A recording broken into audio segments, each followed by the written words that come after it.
एक गांव में अंधे पति पत्नी रहते थे।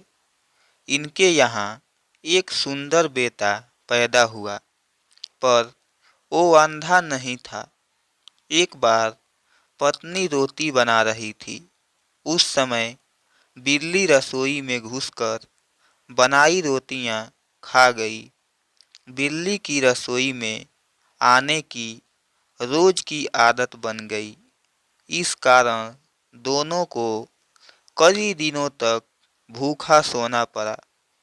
एक दिन किसी प्रकार से मालूम पड़ा कि रोटियां बिल्ली खा जाती है।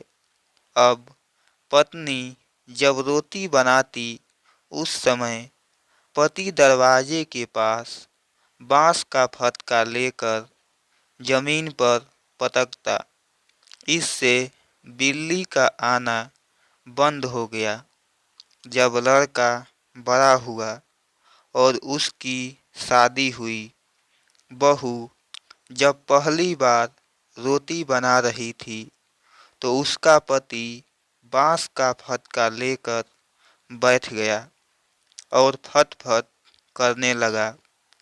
कई दिन बीत जाने के बाद पत्नी ने उससे पूछा कि तुम रोज रसोई के दरवाजे पर बैठकर बांस का फटका क्यों पीटते हो?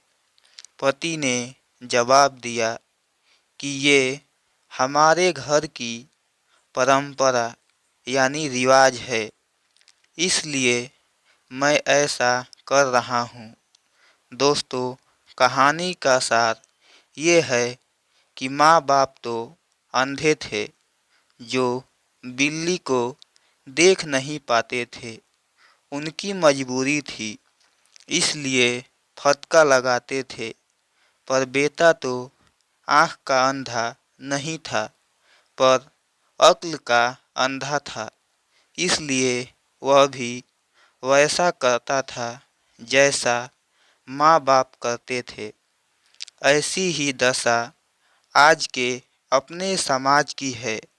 पहले शिक्षा का अभाव था, इसलिए पाखंडी लोग, जिनका स्वयं का भला हो रहा था, पाखंडवादी मूल्यों को अपनाया और फैलाया, जिनके पीछे किसी प्रकार का लॉजिक नहीं है। लेकिन आज पढ़ लिख कर शिक्षित होने के बाद भी अपने समाज के लोग उन्हीं पाखंडीपूर्ण परंपराओं व रूढ़िवादिता के वशीभूत होकर जीवन जी रहे हैं। अपना दिमाग का ताला खोलें। मृत्यु भोज आदि बहुत सी कुरीतियां हैं, जिनको त्यागिए। ऐसे समाज व व्यक्तियों को दिमाग का अंधा कहा जाता है।